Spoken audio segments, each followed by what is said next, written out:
Adama Bictogo a été plébiscité aujourd'hui à l'Assemblée nationale. Candidat du RHDP à la présidence de l'hémicycle, il a été élu avec 237 voix, soit 97,53% des voix exprimées. Il a reçu le soutien du groupe parlementaire de l'opposition qui a appelé à voter pour lui. Le ton de la Côte d'Ivoire réconciliée est arrivé, a indiqué l'opposition dans une déclaration commune. Le reportage de Salif Yalekwe et d'Aruna Zeba. Adama Bictogo est depuis ce mardi le 11e président de l'Assemblée nationale. Il a récolté 237 voix contre 6 face au député élu à Agnibilekro sous-préfecture, Jean-Michel Amankou, militant du Parti démocratique de Côte d'Ivoire, qui s'est présenté sans l'aval de sa formation politique.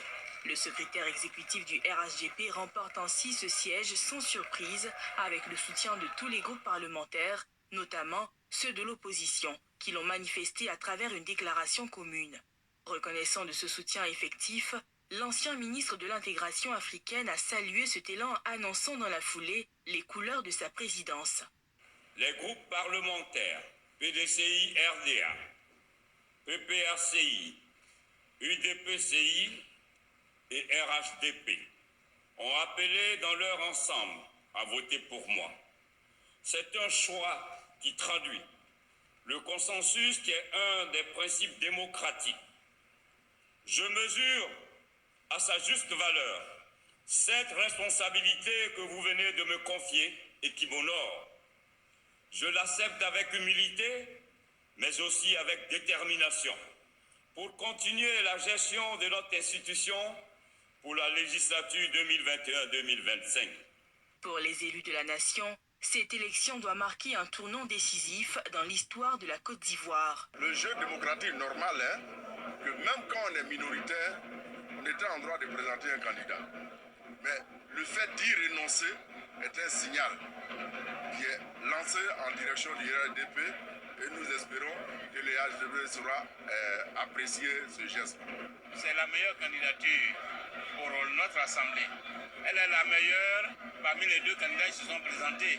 D'abord à travers l'expérience de M. Adama Bictogo, l'expérience politique, l'expérience de l'intérim au cours de laquelle il a montré qu'il était un président d'ouverture. Adama Bictogo succède à Amadou Soumaoro, décédé le samedi 7 mai 2022 à l'âge de 68 ans à Abidjan, des suites d'une longue maladie. Bonjour, Maxime Coignard. Voilà, j'arrête là.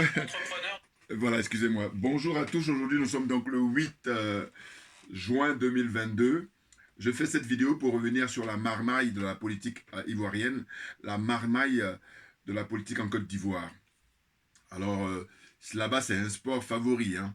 C'est-à-dire qu'ils sont dans l'illusion, en tout cas, ils font croire aux Ivoiriens, ils font croire aux Africains en général, aux Ivoiriens en particulier, qu'ils font de la politique, alors qu'ils font tout, mais pas de la politique. En tout cas, pas le régime démocratique, voilà, c'est ça. Hein. C'est le régime de la marmaille, si j'ose dire. Vous comprenez? Donc là, je reviens sur l'élection de Adama Bictogo, un des pontes je sais pas, j'ai du mal à dire RHDP, moi, mais bon, on va dire comme ça. En tout cas, un des pontes du parti de M. Alassane Ouattara. Mais selon moi, il est dans la continuité de cette situation comme ça, qui a duré, enfin qui a démarré depuis le renversement du président Laurent Gbagbo. C'est-à-dire que M. Ouattara est dans un coup d'État permanent, puisqu'il a été mis là par l'armée française. Ah oui, il y en a qui veulent essayer de passer ça aux oubliettes, alors que moi, comme ma religion, c'est la vérité et la justice, il est hors de question de négocier là-dessus. Voilà, il faut qu'on se mette d'accord sur ce fait-là, et puis maintenant, on va passer à autre chose. Mais autrement, si on n'est pas d'accord là-dessus, donc il n'y a pas de débat, il n'y a pas de discussion. Donc chacun va mener son chemin. Voilà. Donc, qu'est-ce qu'on constate? On constate que ce monsieur, d'abord, il faut savoir que c'est un homme d'affaires. Donc, à partir de ce moment-là, on peut se dire, il faudrait qu'il fasse le choix. Soit il est homme d'affaires, c'est-à-dire président d'une société qui gère les passeports, la fabrication des passeports en Côte d'Ivoire et puis dans certains autres pays africains. Hein. Donc, c'est un millionnaire d'une certaine façon. Soit il fait ce choix-là d'être un homme d'affaires, ou alors il fait de la politique pour servir l'intérêt général, l'intérêt du peuple, et puis pas l'intérêt de ses amis et lui. Et voilà, c'est ça le problème. Et ce que je tiens à signaler, c'est que il y a des gens qui soutiennent ces gens-là. Et quand je pense toujours aux gens qui vivent à l'étranger, les Africains, là en l'occurrence ce sont les Ivoiriens qui vivent à l'étranger, ou même des Africains même de manière générale, et qui soutiennent ces gens-là. Parce que je dis, mais comment ça se fait que vous vivez dans des pays avec l'expérience démocratique? Et là j'exclus la France parce que la France est disqualifiée. Et maintenant on va dire tout s'explique. C'est-à-dire qu'à partir du moment où ces pays-là, voilà, la zone CFA, la zone des aliénés, la zone des complexés, des corrompus, si eux ils prennent la France pour modèle, comprenez que la situation dans laquelle on est, tout s'explique. Ceci explique cela.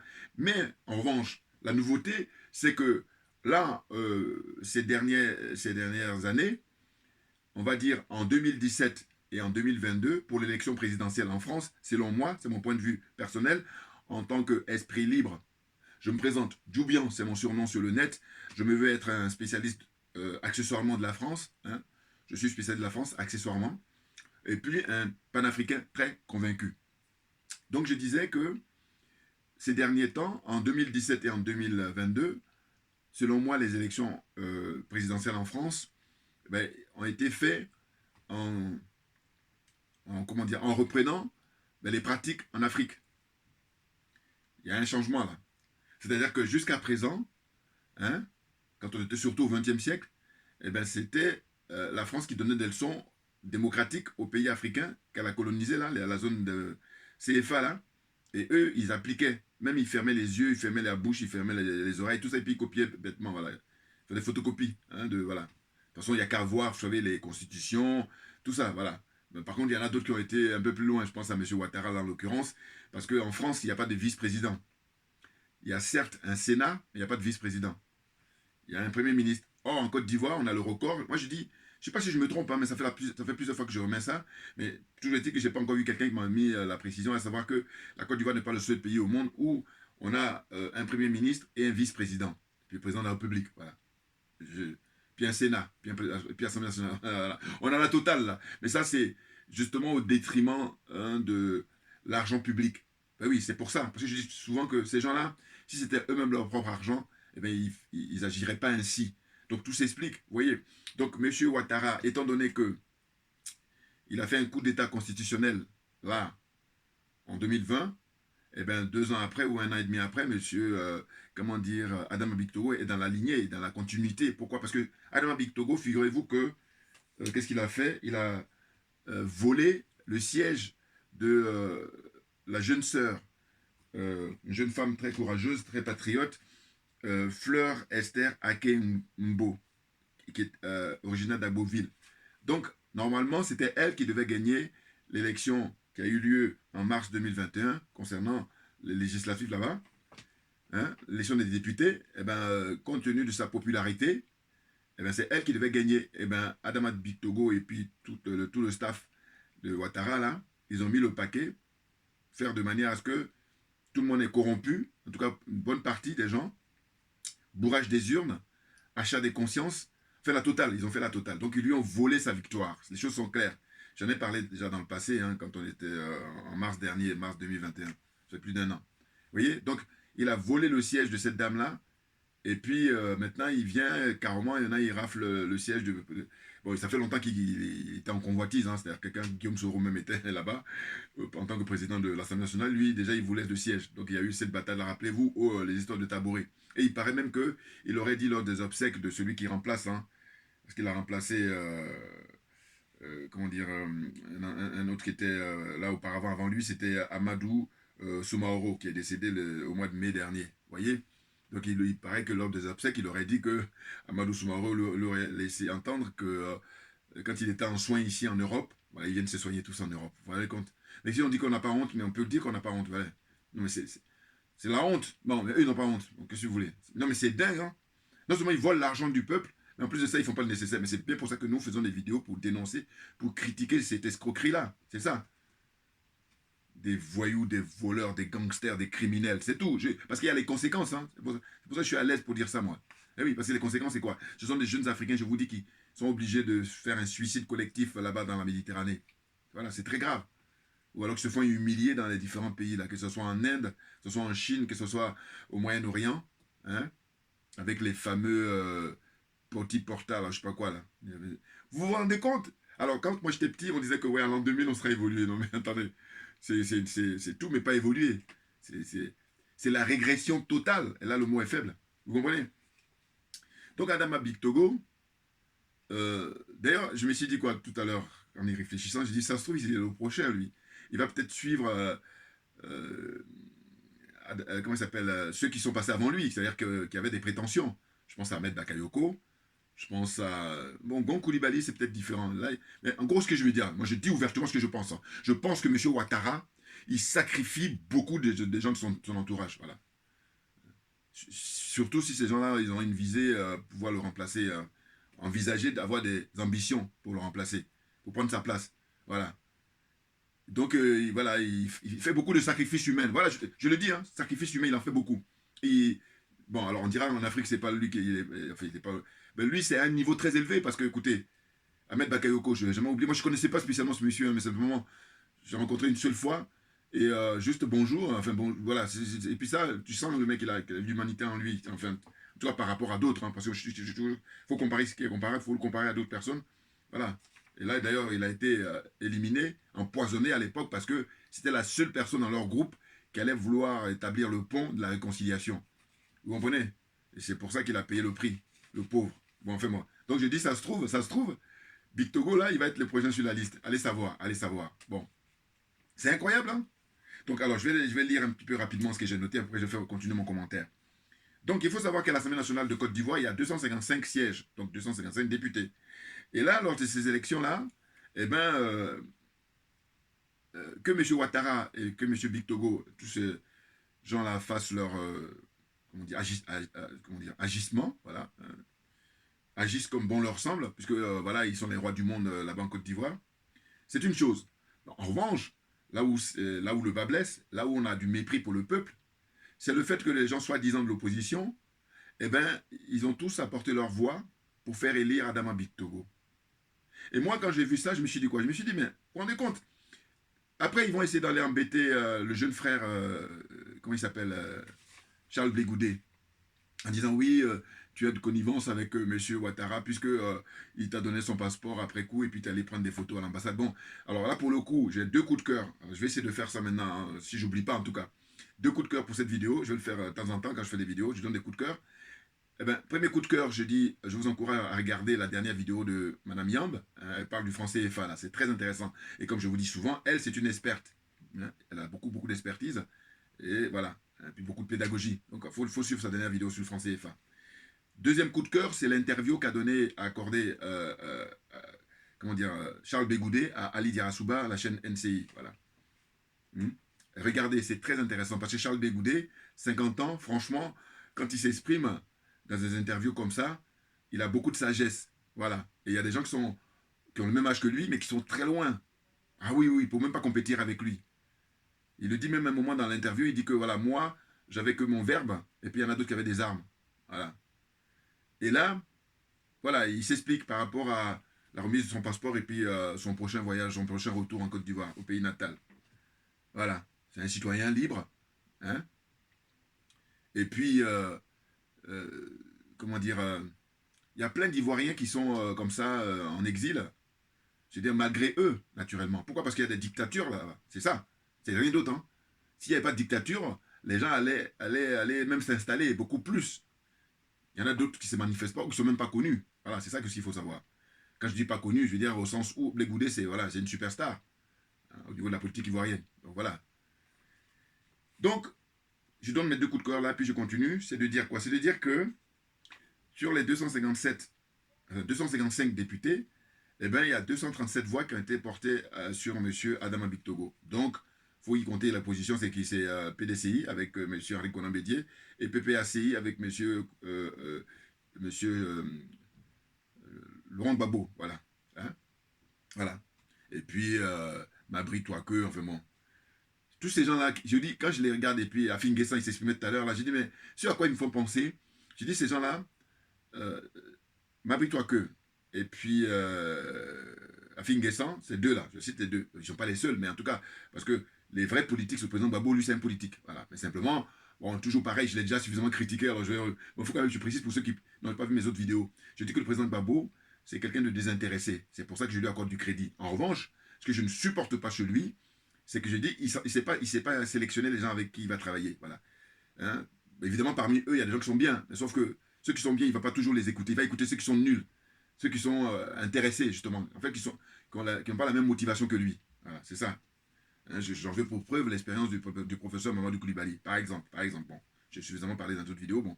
Donc, c'est pour dire quoi? C'est pour dire qu'en fait, d'une part, Mabrik Touakou, d'autre part, Afin Guessan, je dis, c'est des gens, quand je les observe, et puis dans les interviews, je dis, mais ils ont certes leur diplôme. Lui, il est médecin, je crois, hein, docteur en médecine, et puis l'autre, il est économiste, je crois. Eh bien, moi, je les prendrais juste comme conseillers. C'est tout. Parce qu'ils ne font pas de la politique. Hein. Eux, ils sont dans la marmaille, ils sont intéressés. C'est-à-dire que ce qui les intéresse, en fait, c'est occuper le poste, hein, et puis profiter surtout, hein, des avantages. Voilà, c'est ça qui les intéresse. Alors qu'un vrai homme politique, à l'instar du président Gbagbo, c'est d'abord servir l'intérêt général. Mais sauf que il est dans une pratique, il est resté bloqué au XXe siècle, alors que nous sommes au XXIe siècle. C'est pour ça qu'il est dépassé par les événements. Les choses sont claires pour moi, et bien entendu. Et puis, ce qui est dommage, c'est que ils sont en train de croire que, en face, le fait qu'ils aient apporté leur soutien pour l'élection de Adama Bictogo, eh ben, ça va permettre à ce que M. Ouattara change son attitude. Aucunement. Je fais le pari, vous regardez ma vidéo là, on va la montrer dans un an. Ou même la semaine qui vient, ou les mois qui viennent, avec l'élection, je crois, les municipales là, qui s'annoncent. Vous allez voir. Malheureusement, on va encore assister, hein, à l'assassinat, à la mort de pauvres gens qui n'ont rien à voir, qui n'ont rien demandé. Vous voyez? Parce que y a un préalable qui n'est pas fait. Et donc, on est dans une fuite en avant comme ça qui est flagrant. Hein, c'est flagrant. Hein, une fuite en avant flagrante, hein, et ils sont là. Parce qu'en réalité, ils sont tous dépassés. Là, la Côte d'Ivoire est un pays très riche. Hein, et il s'agit de gérer l'intérêt général, et chacun veut prendre la place de M. Ouattara pour faire pareil que lui, si ce n'est pire. Je suis à l'aise pour dire ça. Pourquoi? Parce que je dis, mais normalement, si on doit faire différemment que M. Ouattara, il faut le dire. Par exemple, à dénoncer les bases militaires françaises, sachant que la base d'Abidjan, la base de Côte d'Ivoire, c'est elle qui déstabilise toute l'Afrique. Hein? Vous comprenez? En tout cas, la sous-région, c'est certain. Donc, il ne dénonce pas ça. Il ne dénonce pas aussi le franc CFA. Donc, ces deux piliers-là, qui participent à notre aliénation, hein, à notre pauvreté, eh bien, vous faites quoi? Eh bien, je dis simplement que vous rêvez de prendre la place de M. Ouattara pour faire comme lui. Et là, franchement, vous vous moquez des Africains en général, des Ivoiriens en particulier. C'est la honte, franchement. Avec le nombre de morts en plus. Et là, c'est circonstance aggravante. Parce que quand il n'y a pas encore de mort, comme je dis souvent, je dis je veux bien négocier. Mais dès lors qu'il y a mort d'un seul homme, d'une seule femme, terminus, tout le monde descend. Pour moi, il n'y a pas de négociation. C'est terminé. Vous comprenez? Donc, je vais faire la lecture et puis je vais continuer après mon commentaire. Donc, je disais, 237 voix pour Bictogo sur 255. Et j'en profite aussi pour saluer le député, là. Il y a un député du PDCI qui, quand même, s'est présenté. Voilà. Il a fait ce que j'appelle le service minimum. Par contre, lui, son parti n'a pas voulu le soutenir. Alors, je me dis quoi? Je me dis, bon, s'il est dans une démarche sincère, ce monsieur, je dis total respect, mais si c'est une espèce de mise en scène pour nous embrouiller, je dis non, là, ça ne m'intéresse pas. Voilà. Donc, je fais ces hypothèses-là. Voilà. Je dis, ça se trouve, le monsieur, il est sincère jusqu'au bout. Dans ce cas-là, je lui dis, monsieur, total respect, vous êtes dans une démarche démocratique. C'est-à-dire que quand bien même vous êtes minoritaire, mais rien ne vous empêche de vous présenter. Voilà. Et puis maintenant, il appartient. Surtout qu'on dit quoi? Surtout qu'on dit que lors de ces élections-là, le vote était, comment dire ça, anonyme. Vous vous rendez compte? Vous vous rendez compte? C'est-à-dire que là, il n'y a même pas besoin d'aller faire une première année en Sciences Po. C'est-à-dire que c'est tellement facile à comprendre. C'est-à-dire quoi? C'est-à-dire que, écoutez, dans une situation de vote, on peut dire que les votes sont nominatifs. C'est-à-dire que quand vous allez voter, on va savoir que vous allez voter pour un tel. Là, on dit c'est anonyme. Donc du coup, mais vous êtes à l'aise. Alors évidemment, vous vous rendez compte? Ça mesure en fait l'aliénation des gens, ça mesure en fait le complexe des gens, et ça mesure surtout la corruption morale et la corruption matérielle de tout ce beau monde-là. Hein? 255 députés en Côte d'Ivoire. Enfin, il faut enlever quand même celui qui s'est présenté là. Et puis ceux qui ont voté pour lui. Hein, le député de PDCI là, qui a été, comment dire, ignoré par son parti. C'est-à-dire que les gens du PDCI, au lieu de voter pour leur candidat, ils ont préféré voter pour Adama Bictogo. Quand on sait que Adama Bictogo, c'est vraiment un des piliers, hein, qui accompagne M. Ouattara pour faire du mal aux Ivoiriens. C'est ça. Et du coup, je dis, excusez-moi, là, vous êtes complices. Voilà. Ah oui, là, à travers le vote d'Adama Bictogo, là, tous les gens soi-disant opposants, là, vous êtes complices du mal qu'on fait au peuple ivoirien, du fait qu'il y a des gens qui dorment dans les cimetières en Côte d'Ivoire, le pays d'Houphouët-Boigny. Eh oui, voilà, chantre de la France-Afrique, voilà les conséquences. J'adore la réflexion. Vous savez ce qui ça m'inspire là aussi? C'est de dire que, écoutez, leurs agissements, ce à quoi ça me fait penser les gens de l'opposition, ça me fait penser à l'époque quand Houphouët-Boigny était beaucoup plus jeune, et puis au départ, il était dans une démarche de s'émanciper, mais très vite, les Français l'ont récupéré. Très vite. Et il a eu peur. Bon. Il n'a pas eu le courage des Ahmed Sékou Touré, il n'a pas eu le courage des Modibo Keïta, il n'a pas eu le courage des, comment on appelle ça, Sylvanus Olympio, il n'a pas eu le courage des Patrice Emery Lumumba. Vous comprenez? Sa génération.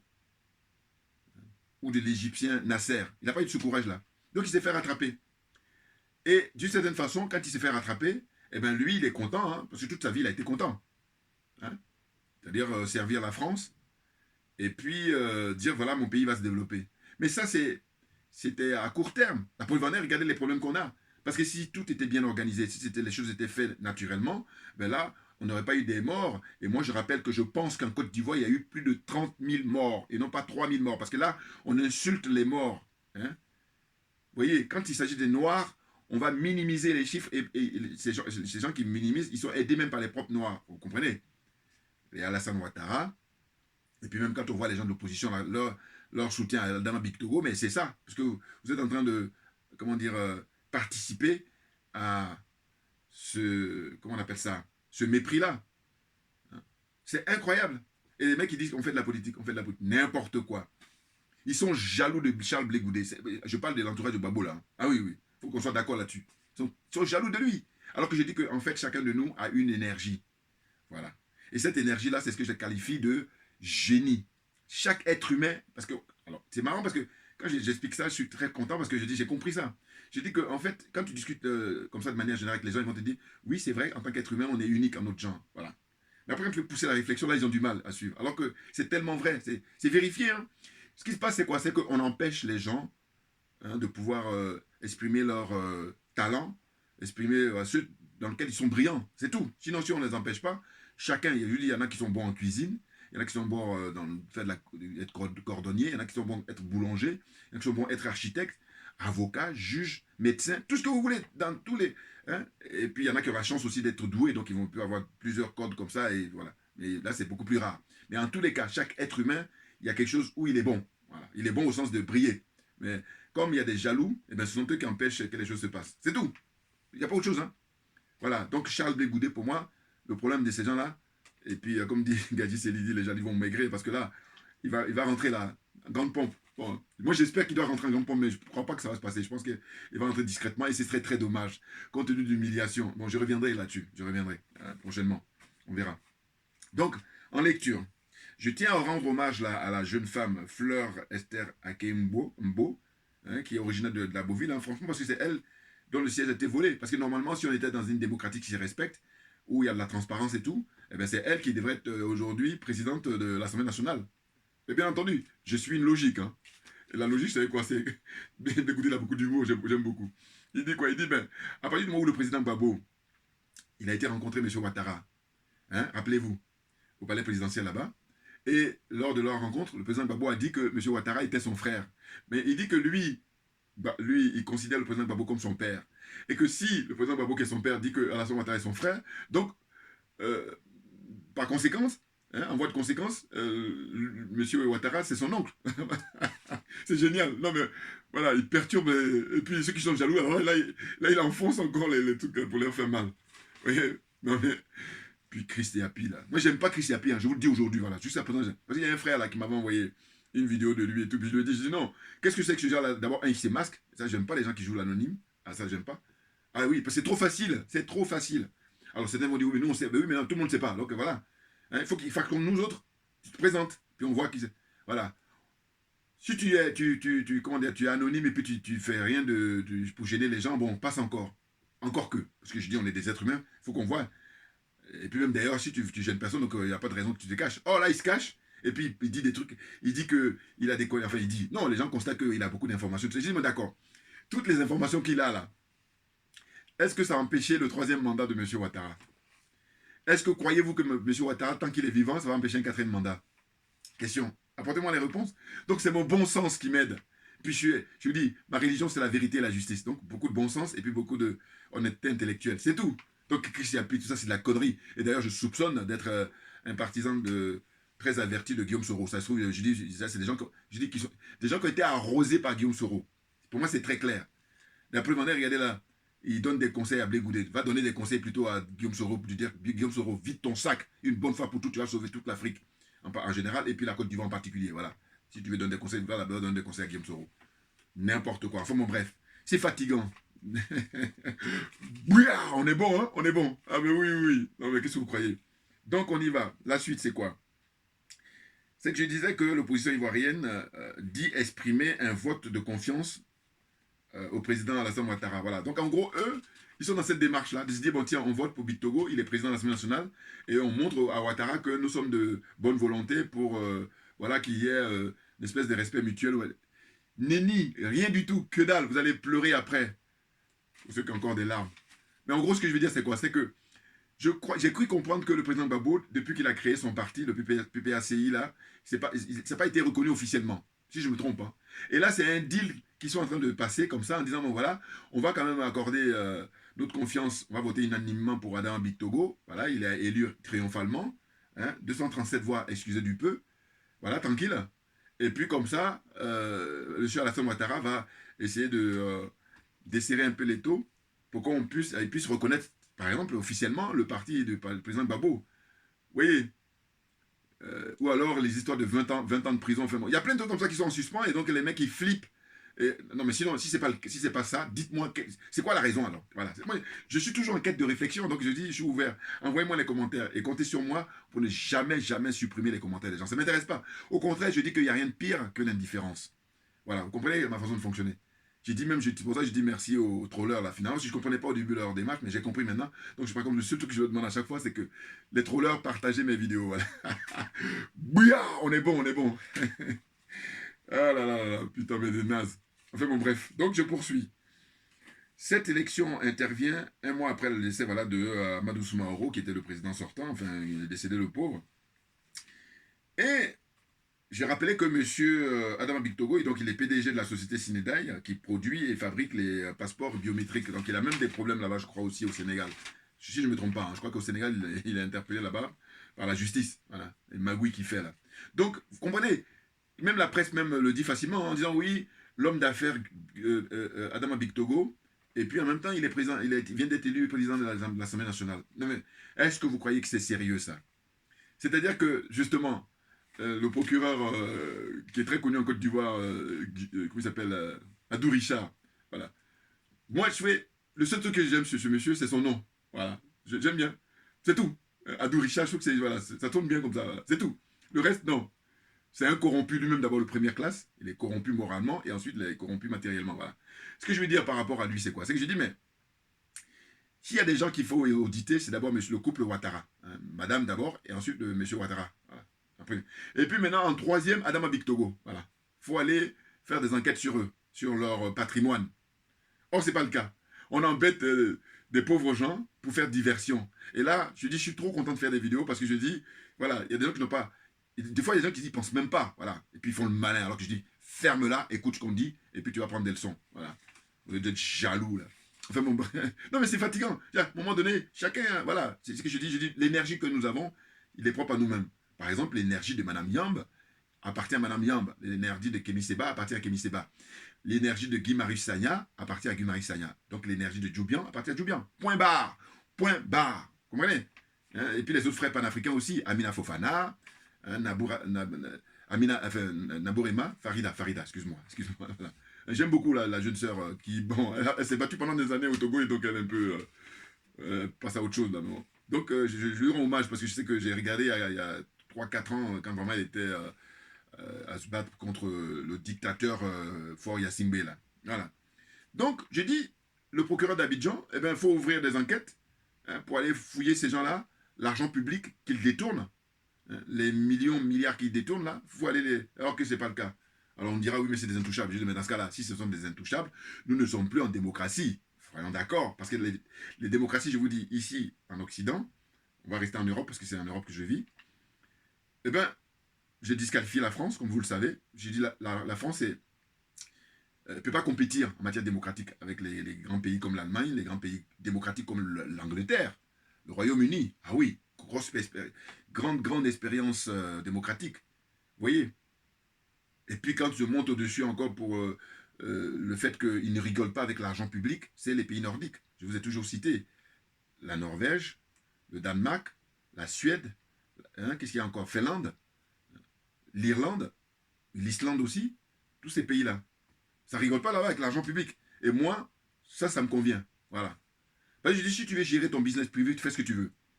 Mais là, mélange des gens. Le mec, il a sa société là qui fabrique les passeports, donc c'est beaucoup d'argent, vous imaginez. Hein? En plus, c'est pas que la Côte d'Ivoire, il a d'autres pays comme ça qu'il a. Mais qu'est-ce qui explique ça? Mais c'est la marmaille qui explique ça. Et puis, les gens de l'opposition, au lieu de justement jouer leur rôle d'opposants réels, non, ils sont dans la complicité, hein, pour ne pas dire dans la duplicité, voilà, d'une certaine façon. C'est incroyable, hein? Donc, je dis, quand on regarde la Côte d'Ivoire avec la richesse dont dispose ce pays, mais en fait, ces gens-là, ils sont dépassés par les événements. Pour moi, les choses sont claires, hein, parce que je dis, ceux qui sont à l'aise, comme le professeur Mamadou Koulibaly, il est discret. Pourquoi? Parce qu'il voit que c'est de la marmaille. Voilà. Ou alors Madame Gbagbo, Madame Simone Gbagbo, voilà, grande dame, digne femme, voilà, elle est là, tranquille, elle les observe. N'importe quoi. Et puis j'ai bien aimé Charles Blé Goudé, là, dans son interview, il a dit quoi? Il a dit que lui, son choix, c'est Madame Simone Gbagbo parce que c'est sa maman. Voilà, j'adore. Mais oui, non mais attendez, le président Gbagbo, il est dépassé par les événements. Les choses sont claires. Hein? C'est ceux qui l'entourent, là, qui sont en train de travailler, et puis ils jouent sur le temps. Et j'ai dit, ces gens-là, ils attendent que, si jamais, par miracle, moi je le dis, hein, je vous dis, c'est par miracle que le président Gbagbo pourra reprendre, comment on appelle ça, la place de M. Ouattara. Par miracle. Et comme les miracles existent, mais par contre, au niveau probabilité, vous comprenez bien, voilà. Ce qui est sûr et certain, c'est que M. Ouattara, à partir du moment où il a les Français qui sont là derrière lui, mais il a toutes ses chances, même quand il ne sera plus là, ceux qu'il aura désignés pour le remplacer, notamment son fils, hein, Biraïma, là, ou photocopie, je ne sais pas comment vous l'appelez, là. Voilà. Tout ça, ils vont prendre la place tranquillement. Maintenant, il se trouve que on ne peut pas prédire l'avenir, c'est sûr.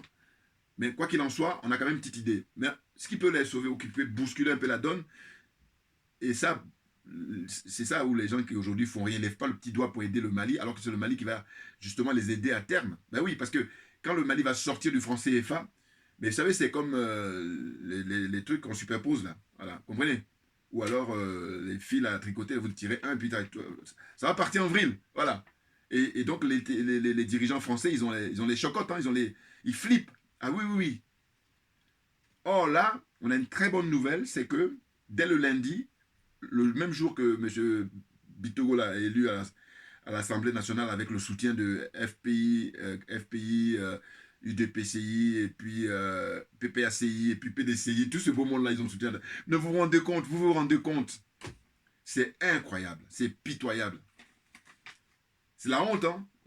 C'est la honte. Voilà, avec le nombre de morts. Vous voyez? Donc, une décision officielle qui a été prise par le gouvernement dirigé par, comment dire, l'imperturbable Assimi Goïta, président du Mali, son excellence, eh bien, ils disent que c'est 2 ans qu'ils vont rester là. Et là, ils sont gentils même, je dis. Parce que nous, autres panafricains qui les soutenons, on dit, mais ils n'auraient même pas dû annoncer de date. Et dire que voilà, on a du travail, on a tellement de travail, on a du pain sur la planche, et par conséquent, beaucoup de travail. Et quand on aura fini, et puis on reviendra vous dire, bon, c'est vrai qu'au niveau protocolaire, et puis au niveau même de rassurer un petit peu, parce qu'il y a des gens qui sont partisans, qui leur soutiennent, mais qui ne les soutiennent pas à 100%. Parce que nous qui les soutenons à 100%, nous, on est là pour que... Bon, on me dira, oui, mais cette démarche est un peu compréhensible. Bon. Mais quoi qu'il en soit, il faut être factuel. C'est de dire qu'avant eux, dites-moi, en peu de temps, permettre comme ça à rassurer les Maliens sur le fait que la vie se passe bien, d'abord au niveau sécuritaire, et ensuite vaquer à ses occupations, ne serait-ce qu'aller faire les courses et tout ça se passe bien, très très bien. Ah oui, contrairement en Côte d'Ivoire ou au Sénégal, par exemple, qui sont les premiers à mettre la pression pour les sanctions et compagnie. Vous comprenez? Donc,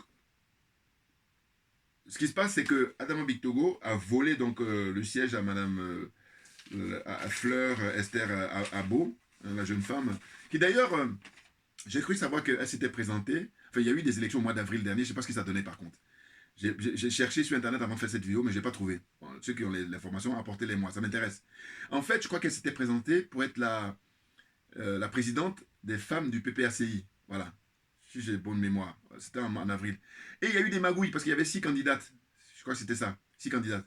Il y a eu des magouilles, et il paraît que c'était le président Gbagbo lui-même qui a été obligé de... calmer les ardeurs des uns et des autres, et puis voilà. Parce qu'il y a des magouilles au niveau des... Alors, quand j'ai vu ça, en avril dernier, j'ai entendu, mais je ne me suis pas trop intéressé parce que j'ai d'autres choses à faire. Mais tout de même, je me suis dit, mais attendez, si, à une petite échelle, vous n'arrivez même pas à appliquer la démocratie, est-ce que vous trouvez que vous êtes sérieux? Est-ce que vous trouvez que vous êtes crédible pour instaurer la démocratie avec 26 à 27 millions d'habitants? Il faut être sérieux, il faut être honnête, voilà. Sinon, c'est la malhonnêteté ou rien d'autre. Parce que si tu veux, quand on les prenait, je dis toujours les histoires d'équations.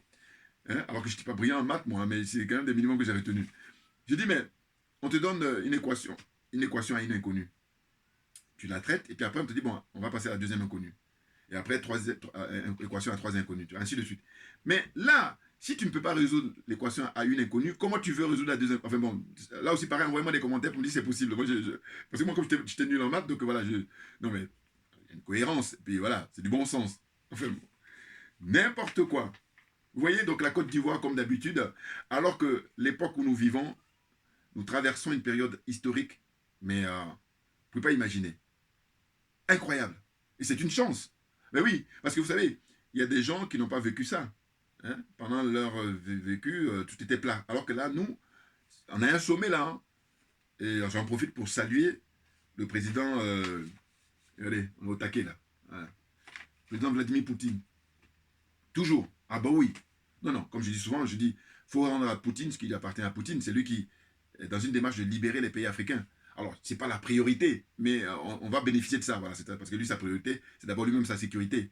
Parce qu'en réalité, les gens de l'OTAN, là, l'empire du mensonge, là, eh bien, eux, ils le cherchent depuis longtemps. Bien entendu. Vous comprenez? Et donc, comme lui, il a compris ça, il a dit, bon d'accord, la meilleure défense, c'est l'attaque. Voilà, il a passé à l'attaque depuis le 24 février. Et là, il a fait voir de toutes les couleurs. Et je dis que nous, en tant qu'Africains, là où vraiment j'ai pris vraiment la mesure, c'est quand il a dit que, dorénavant, le gaz, le pétrole, c'est-à-dire toutes les matières premières dont dispose la Russie, doit être payé en roubles. Je dis, ben nous, c'est du bénéfice pour nous, ça. Ben oui, parce que moi, je vous dis, depuis que j'ai commencé à avoir une conscience pour des discussions politiques et tout ça, je me suis dit, mais je crois que même beaucoup plus jeune, hein, c'est-à-dire que je devais avoir l'âge d'adolescence, je ne comprenais pas l'histoire de fixer les prix. Hein, les Occidentaux fixent les prix des matières premières. Je dis, mais ça, c'est là aussi pareil, tu n'as pas besoin d'avoir un doctorat en économie ou je ne sais quoi. C'est du plus simple bon sens. Et puis surtout, parce qu'eux, ils ont des doctorats, mais ils ne sont pas honnêtes, c'est tout. Voilà. Donc quand on est honnête, on dit, mais non, il y a un truc qui ne va pas là. Puisque vous, quand vous avez vos produits, on achète à votre monnaie. Donc moi, si c'est mon produit à moi, vous devez acheter à moi avec ma monnaie. Tu vois? Mais encore faut-il avoir une monnaie, et non pas la monnaie de siège. Bouya, on est bon, parce que le franc CFA, là, bon, ces jours sont comptés naturellement, mais n'empêche que il y a plein qui sont très nombreux comment dire, à faire du statu quo, c'est-à-dire même à militer pour que ça, rien ne change. Voilà. Qu'on reste toujours avec le CFA jusqu'à la fin des temps. Parce qu'eux, ils y trouvent leur compte. Ceux qui trouvent leur compte, c'est tant mieux. Mais le pire, c'est pas ça. Le pire, c'est qu'il y a des gens qui ne trouvent même pas leur compte, mais qui soutiennent quand même, parce qu'ils n'ont rien compris, ou ils croient avoir compris. Vous voyez? Donc nous, là, le combat qu'on mène, on va libérer tout ce monde-là. Maintenant, nous, on ne les regarde pas. Hein. Nous, ce qui nous intéresse, c'est même, ça va beaucoup plus loin. Ah oui, le combat, il est beaucoup plus loin. C'est-à-dire que là, on est dans la continuité, je vous dis, des pères d'indépendance. Les vrais, les authentiques, les courageux, qui n'étaient pas intéressés. Thomas Isidore Sankara, quand il meurt, au moment où il mourait, il avait comme patrimoine une guitare. Et une simple guitare, hein, parce que vous me direz, il y a des guitares qui peuvent être vendues aux enchères, mais même, voilà, si elle est vendue aux enchères, pour l'instant, il n'y a pas une guitare qui a le prix hein, j'allais dire le PIB d'un pays, enfin je ne sais pas, peut-être que les pays... Voilà. Donc, vous comprenez ce que je veux dire? Voilà. Donc, ça veut dire que le monsieur, il est mort pauvre, voilà. C'est pas les Blaise Compaoré, là, qui se cachent comme un chien errant, hein, qui n'est pas courageux. Non, vous voyez ces gens comme ça. Toi et ta descendance, vous devez vous cacher définitivement dans l'existence humaine. Voilà. Parce que tu es à l'origine du malheur de l'Afrique. Ah, c'est clair, hein? Ah non, moi je lâche pas. Voilà. Et je suis gentil de te cacher simplement, tu vois. Donc c'est gentil. Voilà. Vous voyez ce que je veux dire. Mais bon, bref. Donc au fond, c'est terrible de voir qu'en Côte d'Ivoire, ces gens-là sont tous dans la marmaille aussi bien. Bon, Ouattara, lui, d'ailleurs, on a l'habitude. Mais que les gens de l'opposition, surtout avec le président Gbagbo, avec tout ce qu'on lui a fait, ils lui ont fait, hein, ils l'ont humilié en Mondiovision, moi, je ne comprends pas. Voilà. Et il faut souhaiter maintenant que Charles Blé Goudé, quand il rentrera, qu'il ne fasse pas de même, parce que sinon, tout le monde sera perdu alors.